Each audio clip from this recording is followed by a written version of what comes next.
Alright, well, we left off in the last video talking about platelet plug formation. We basically went over the different mechanisms within platelet plug formation, and we ended off talking about the negative charges upon phosphatidylserine.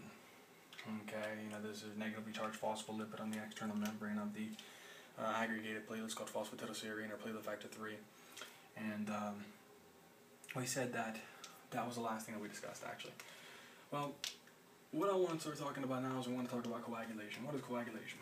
Coagulation is the process in which we turn blood from its liquid form into a gel. That's it. It's a process of blood clotting. It's just a process of turning blood from a liquid form into a gel. Now, coagulation, though, is broken down into 3 phases. Phase 1, phase 2, phase 3. This is 1, this is 2, this is 3. Simple. First one is it either an intrinsic or an extrinsic pathway. So simple. Is it going to be the common pathway of forming thrombin? Or third one, is it the common pathway of forming the fibrin mesh? So we're going to talk about all these different kinds of phases. We're going to focus mainly upon the intrinsic and extrinsic pathway because that's usually the hardest one. It's usually the one where most there's a lot of action going on in that process and the intrinsic and extrinsic pathway. So let's go ahead and talk about that. But first off, before I start getting into detail about that, I just want to talk about something real quick. That way you really understand intrinsic, extrinsic, all that crap. What it entails, what it doesn't entail, some of the complications, and just, really being able to get an idea. Okay? When you think of intrinsic and extrinsic pathway, common sense would say, well, an intrinsic pathway is the pathway that occurs inside of the blood. Intrinsic. And you'd be partially correct, but you'd most likely be wrong, because you can't really be partially correct.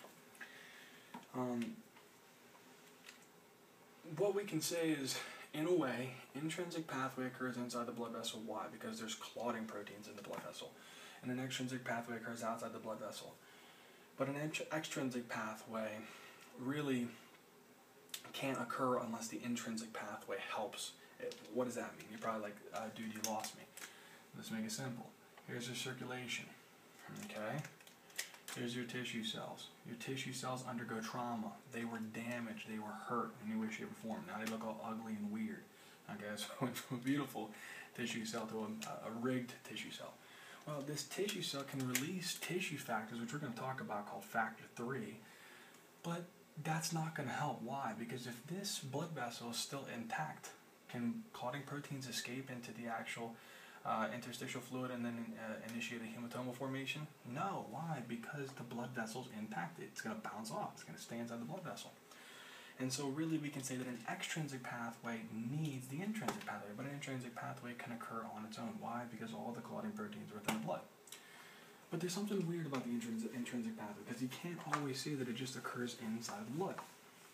Let me explain to you what I mean. Scientists were coming up with this hypothesis. Now, what they would do is they'd take a glass test tube. When they take this glass test tube, they clean the glass test tube all that, they double clean it or whatever necessary, and they put the blood in. What they were finding is that the blood would start to clot. The blood would start to clot within the test tube. And they didn't understand why. They keep cleaning and cleaning and cleaning the test tube, doing whatever they needed to do, and they kept finding that the blood would continuously clot. Now, what's the importance of that? Well, we're going to talk about that. What they were finding later on, what they found out later on, is that on the glass, there was 2 things. First, glass was the rough. The glass was kind of rough. So that was one thing. The glass was kind of rough. but also the glass had like a net negative charge on it. So really overall it had kind of a slight negative charge on it. Now what's going on with these platelets? Oh, a negative charge. So what that would do is that would cause the activation of different clotting proteins. It was starting with factor 12. And we'll talk about this, called Hageman's factor. So really what we can say is that an intrinsic pathway does occur in the circulatory system. That's true, but it can occur really in a test tube, okay, where there's different kinds of negatively charged surfaces and rough surfaces, okay? Now, what eventually scientists did is they found that there was we have white blood cells. We have white blood cells, and white blood cells are broken down into two categories. I'm probably kind of really getting off track here, but one's called granulocytes and the other one's called agranulocytes. Granulocytes is basically just made up of neutrophils, eosinophils, and basophils, and then agranulocytes is made up of monocytes, and they're made up of lymphocytes. What's granulocytes? Is just make it simple. I'll put it in future videos. We'll talk about it more in detail, but just kind of simplifying it right here. Granulocytes are just going to be white blood cells that have cytoplasmic granules that have an affinity for methylene blue base or red AS and acid. Agranulocytes don't have visible cytoplasmic granules. But this white blood cell right here, a basophil, they found that it has granules containing molecules like histamine, but also another natural anticoagulant. This natural anticoagulant is called heparin. Heparin. Now, why am I mentioning this? Well, what they found is that heparin, I'm just going to draw a big H, okay, heparin. What they were finding is that heparin was pretty cool. What heparin would do is it would cause a protein that's produced by our body called antithrombin 3 to become activated. Activated so much that we would make so much antithrombin 3. Well, a lot of antithrombin 3 would inhibit an enzyme called, which you'll learn later why it's so important, called thrombin. And it would destroy thrombin. By degrading thrombin, thrombin basically helps to initiate clot formation. So without thrombin, you can't clot the blood. And so, if you have heparin, heparin will enhance the activity of antithrombin 3, inhibit the activity of thrombin. Guess what? The blood doesn't clot. You don't have a clot that forms. Not only that, but antithrombin 3 would also inhibit the activity of other factors, like factor 10 and its activated form of factor 9. Okay, and then there's another molecule you learn maybe sometime down the road called protein C. And protein C is activated by another molecule. You don't really need to know him, but protein C just helps to deactivate or inhibit factor 5 and factor 8 in their activated forms. But anyway, that's what will start happening. Now, what's going to happen is these negative charges, they're an attraction to specific kind of proteins. A specific kind of protein, a very beautiful protein. And this protein is called factor 12. This protein is called factor 12. Factor 12 sees this negative charge and he hits against the negative charge. When factor 12 hits against the negative charge, it becomes activated. What was that negative charge again? That negative charge, once more, was basically PF3 phosphatidylserine. That activated factor 12 would then go and activate factor 11. And then factor 11 would then go and activate factor 9, but it couldn't do it on its own. It needed the help of a friend called calcium. And not only that, but it needed the help of another kind of molecule called factor 7A. Now where the heck did factor 7A come from? Well, outside of the blood vessel, but I'm just going to draw it here, there was tissue cells. And those tissue cells that were traumatized during this time were releasing a chemical called factor 3. And factor 3 would complex with factor 7 and activate factor 7. And so that factor 7 came right there and activated, with the help of calcium and factor 11A, activated factor 9. Now that occurred, Now we got factor 9. Factor 9 would then combine with factor 8. And not only that, but it would also bump into this negative charge upon the platelets. And when it would bump into the negative charge on the platelets, which is called platelet factor 3, eventually it would then activate factor 10. And then factor 10, and really there was another thing I want to talk to you about really quickly.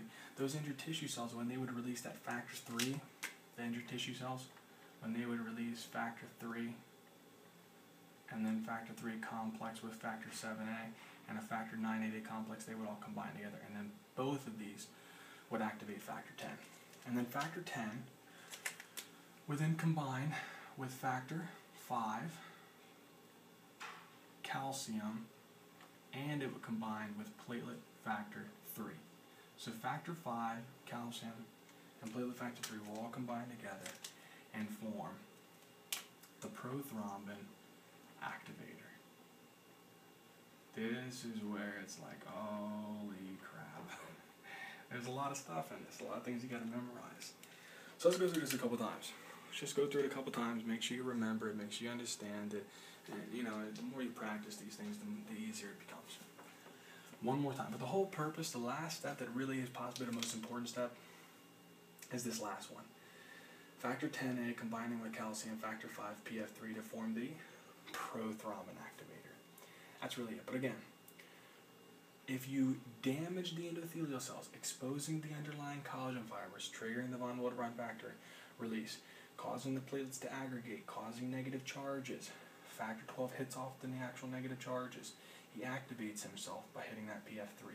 Factor 12 then combines with the beautiful woman. So factor 12, he becomes educated, combines with a beautiful woman. Factor 11 makes a baby, factor 11A. Factor 11A is a baby. He wants to be able to hang out with his friend, factor 7 and factor 9. But they need toys to be able to play together. So they bring about calcium, and so they finally activate another baby. We're activating babies now. We activate factor 9.